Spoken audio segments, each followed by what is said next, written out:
প্রচন্ড মাথা ব্যথা, সাথে ওইটা ঘাড় পর্যন্ত ব্যথাটা স্প্রেড করতো এবং লাস্টের কয়েকদিন একটু বমি ছিল আমার। এটা আমার 6 দিন মাথা ব্যথা ছিল প্রচন্ড, জি। আর 4 দিন হলো বমি ছিল।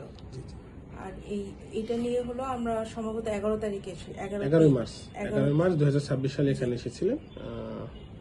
তারপরে আমরা এমআরআই করে জানতে পারি আপনার অলফ্যাক্টরি গ্রুপ মেনিনজিওমা। জি আচ্ছা, তারপরে 12 তারিখে আপনার অপারেশন হয়। জি।